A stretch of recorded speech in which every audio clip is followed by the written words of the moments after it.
आप सभी को मेरा नमस्कार। आज मैं छात्रों को एक मोटिवेशनल स्टोरी सुनाना चाहता हूँ, जिससे पता चलता है कि पढ़ने की कोई उम्र नहीं होती है। व्यक्ति जब चाहे पढ़ाई शुरू कर सकता है, और जब भी व्यक्ति परिश्रम शुरू कर दे, मन में ठान ले कि मुझे यह कार्य करना है, तभी वह उस कार्य को कर सकता है।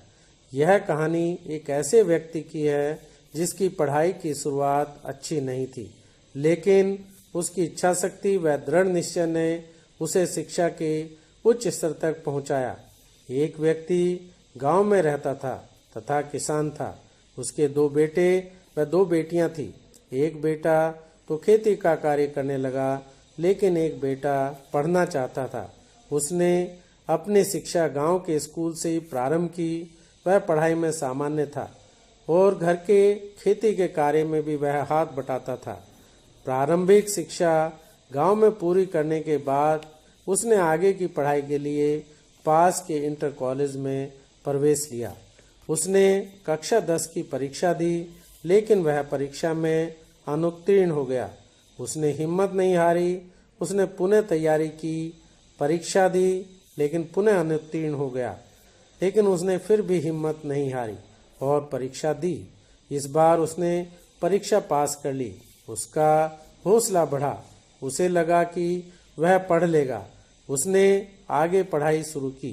कक्षा 12 उसने एक बार में ही पास कर ली। उसके बाद उच्च शिक्षा के लिए उसने विश्वविद्यालय में प्रवेश लिया तथा उसकी इच्छा शक्ति, दृढ़ निश्चय व बड़े मनोबल ने उसे हौसला दिया और पहली बार में ही उसने ग्रेजुएट की परीक्षा पास की।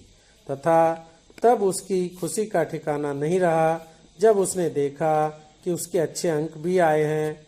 उसने आगे की पढ़ाई के लिए देश के प्रसिद्ध विश्वविद्यालय में प्रवेश लिया तथा आगे की पढ़ाई लॉ में की तथा लॉ में उसने मास्टर डिग्री भी की। उसकी मास्टर डिग्री में प्रथम श्रेणी आई तथा वहीं से उसने डॉक्टरेट की पढ़ाई की तथा प्रोफेसर बन गए। प्रोफेसर के रूप में उन्होंने अनेक विश्वविद्यालयों में पढ़ाया तथा काफ़ी ख्याति प्राप्त की और देश का नाम रोशन किया। इस कहानी से हम यह सीख ले सकते हैं कि पढ़ने की कोई उम्र नहीं होती है, पढ़ने की कोई सीमा भी नहीं होती है। पढ़ने के लिए केवल हमें निरंतर प्रयास की आवश्यकता होती है। जैसा कि इस कहानी में हुआ, छात्र ने पढ़ाई के लिए लगातार प्रयास किए और सफलता प्राप्त की। पढ़ाई के लिए मनोबल का ऊंचा होना भी आवश्यक है, जैसा कि इस कहानी में छात्र ने किया। उसने अपना मनोबल बनाए रखा तथा असफलता से भी निराश न होकर उसने पढ़ाई जारी रखी। पढ़ाई के लिए असफलता से निराश नहीं होना है। ऐसा ही इस कहानी में छात्र ने किया। उसने अनेक असफलताएं प्राप्त की। उसने प्रत्येक असफलता से सीखा और अपने प्रयास जारी रखे और असफलता को सफलता में बदला। पढ़ने के लिए इच्छा शक्ति का होना भी आवश्यक है। इस कहानी में भी छात्र की इच्छा शक्ति इतनी प्रबल थी कि छात्र ने सभी बाधाओं को पार कर अपनी पढ़ाई की और सफल बन उस पद तक वह छात्र पहुंचा जहां अच्छे से अच्छे छात्र भी नहीं पहुंच पाते हैं। पढ़ने के लिए हमें अच्छे संसाधन नहीं, बल्कि हमारे प्रयास व प्रेरणा का होना आवश्यक है। इस कहानी में भी छात्र के पास अच्छे संसाधन नहीं थे, बल्कि उस छात्र ने हिम्मत नहीं हारी तथा उसने प्रत्येक घटना से प्रेरणा ली, सीख ली और आगे बढ़ता गया और सफल होता गया और जीवन में अनेक सफलताएं प्राप्त की। ऐसा नहीं है कि केवल इसी छात्र ने ऐसा किया, बल्कि अनेकों छात्रों ने ऐसा किया है।